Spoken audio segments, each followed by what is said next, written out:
प्रेम से बोलिए प्रिय भक्तगणों, जय सूर्य महाराज की। नमस्कार प्रिय भक्तगणों, स्वागत है आप सभी का आपके अपने चैनल ज्ञानर्थ में। आप सभी का दिन शुभ और मंगलमय हो। भगवान सूर्य देव की कृपा आपके और आपके समस्त परिवार पर सर्वदा बनी रही। श्रोताओं, आज की इस वीडियो में आप रसपान करेंगे भगवान सूर्य देव की पुण्य फल देने वाली पावन एवं पौराणिक व्रत कथा, यानी कि रविवार की व्रत कथा। रविवार का दिन भगवान सूर्य देव को समर्पित होता है। तो ऐसे में जो भी साधक आज के दिन इनकी कथा का सच्चे हृदय के साथ रसपान करते हैं, उनके सभी मनोरथ शीघ्र ही पूर्ण होते हैं और साथ ही भगवान सूर्य देव की अपार कृपा बरसती है। तो आइए ध्यान लगा के रसपान करेंगे आषाढ़ मास में रविवार की पावन एवं पुण्य फल देने वाली भगवान सूर्य देव की पौराणिक व्रत कथा, जिसके श्रवण मात्र से साधक की हर मनोकामना पूर्ण होती है।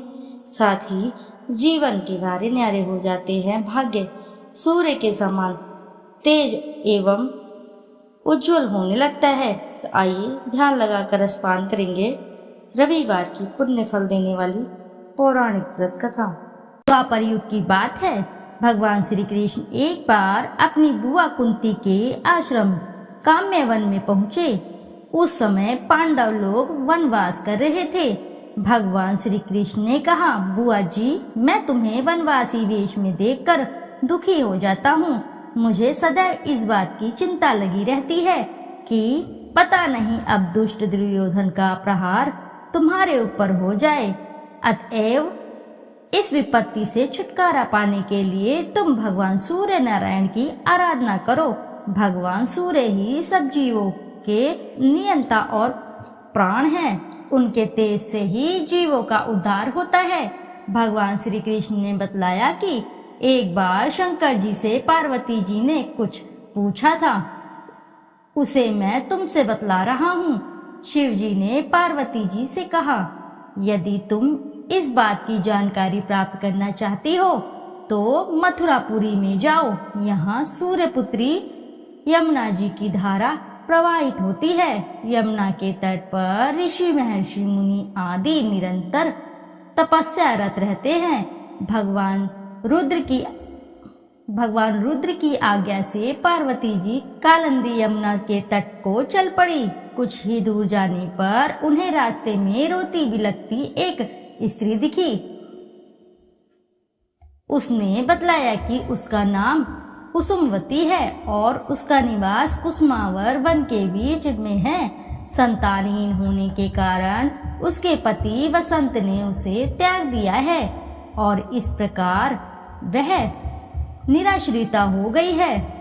पार्वती जी उस स्त्री को साथ ले आगे चली कि उन्हें रोती हुई एक दूसरी स्त्री मिली। उसने बतलाया कि मेरा नाम गंगा है। मेरे पति महाराज शांतनु ने पुत्रों के जीवित न रहने के कारण मुझे अपमानित किया, जिससे मैं दुखी होकर घर चली आई हूँ।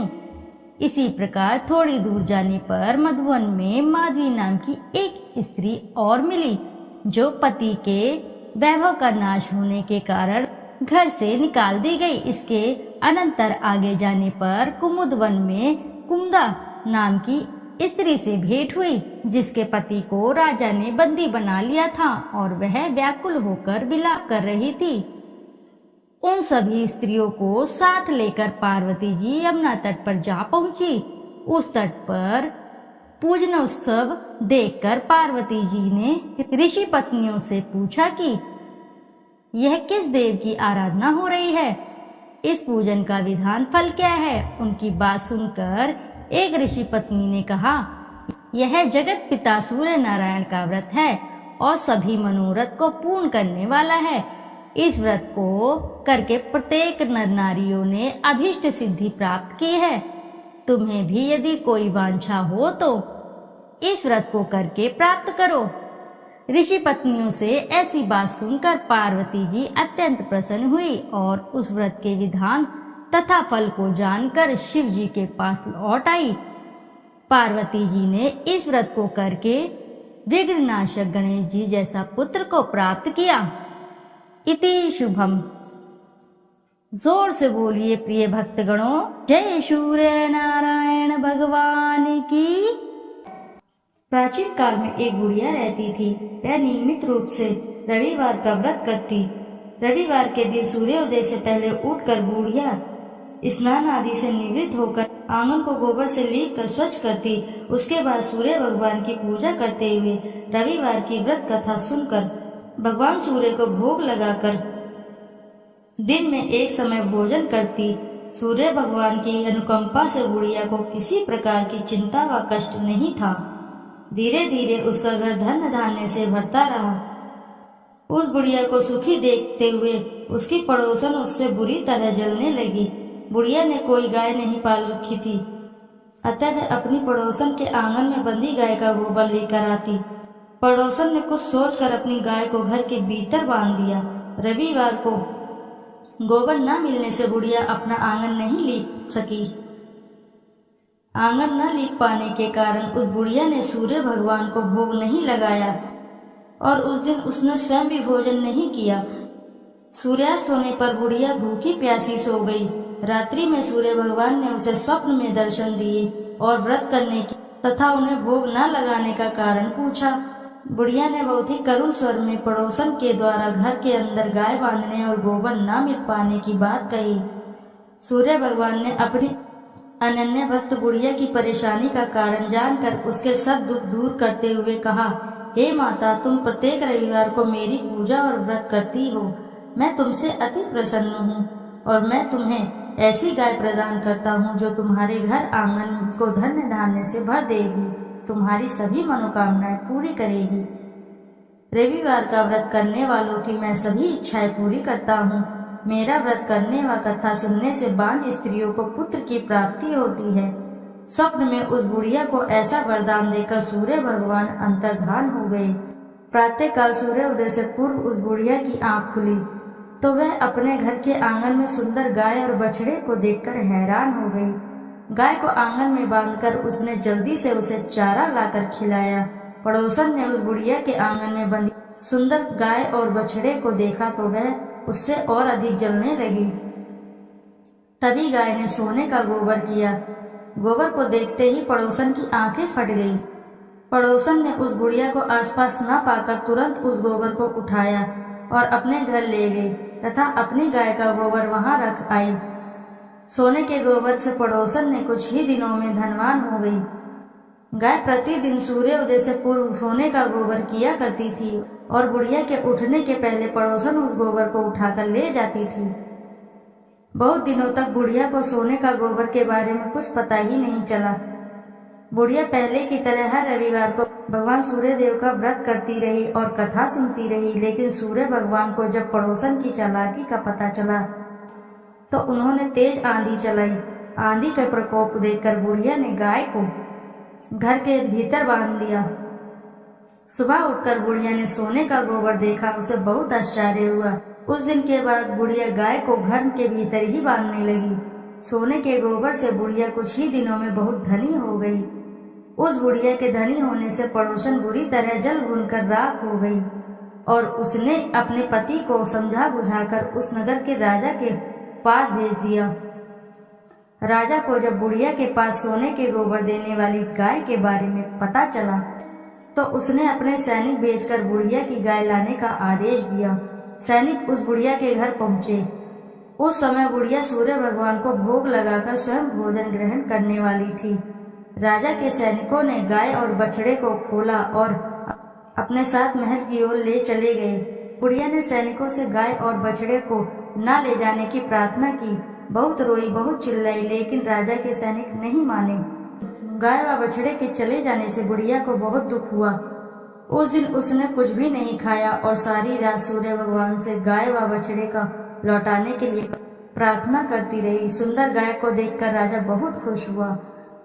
सुबह जब उस राजा ने सोने का गोबर देखा तो उसे आश्चर्य का ठिकाना न रहा। उधर सूर्य भगवान को उस भूखी प्यासी बुढ़िया को इस तरह प्रार्थना करते देख उस पर बहुत करुणा आई। उसी रात सूर्य भगवान ने राजा को स्वप्न में कहा, राजन, बुढ़िया की गाय व बछड़ा तुरंत लौटा दो, नहीं तो तुम पर विपत्तियों का पहाड़ टूट पड़ेगा। तुम्हारा महल नष्ट हो जाएगा। सूर्य भगवान के स्वप्न से बुरी तरह भयभीत राजा ने उठते ही गाय और बछड़े को तुरंत लौटा दिया। राजा ने बहुत सा धन देकर बुढ़िया से अपनी गलती की क्षमा मांगी। राजा ने पड़ोसन और उसके पति को उनकी इस दुष्टता के लिए दंड भी दिया। फिर राजा ने पूरे राज्य में घोषणा कराई कि सभी स्त्री पुरुष रविवार का व्रत किया करें। रविवार का व्रत करने से सभी लोगों के घर धन्य धान्य से भर गए, चारों ओर खुशहाली छा गई, सभी लोगों के शारीरिक कष्ट दूर हो गए। राज्य में सभी स्त्री पुरुष सुखी रहने लगे और सुखी जीवन यापन करने लगे। बोले सूर्य देव की जय। आइए अब करते हैं सूर्य चालीसा। दोहा। संत शरण पदम कंज युत महीधारी, शीश नवाय सूरज चालीसा लिखो, मोकम हो सहाय। जयति जयति सूर्य भवाना, तव महिमा श्रुति वेद बखाना। सब सुख खानी भगति तब स्वामी, प्रणतारती उर अंतरयामी। अद्भुत ज्योति कला छवि भारी, तीन लोक से शोभा न्यारी। युग सहस्त्र योजन परवासा, अतुल तेज बल अतुल प्रकाशा। कुंडल ललित हार गल राजे, शोभा निरखी मदन मन लाजे। श्वेत पदम अरु चक्रही धारे, सकल जीव को तुम रखवारे। उदय भय त्रिभुवन तम भागे, तजी निद्रा सब जीव ही जागे। नित्य कर्म सब लोगन करी, निज निज धर्म कर्म अनुसरहि। कहीं वेद तव द्वादश नामा, अखिल लोक सब पूरन कामा। रवि आदित्य दीनेश दिवाकर, हरत सकल श्रम जीव चराचर। उद्यम सर्वस नाम है राजे, जेहि के तन अतुलित दुति छाजे। वेगवान वाहन तव नाथा, ब्रह्मन करे नित प्रभु के साथा। अदर अमर जीते नहीं कोई, सिंधु मथे उत्पत्ति भई सोही। तब सुत कर्म महाबलवाना, समर जितेउ अगणित भटनाना। ते ही सम नहीं जग में को दानी, जासो कीर्ति सब जगत बखानी। कश्यप पुत्र गरुण के भाई, अरुण नाम साथी कहाई।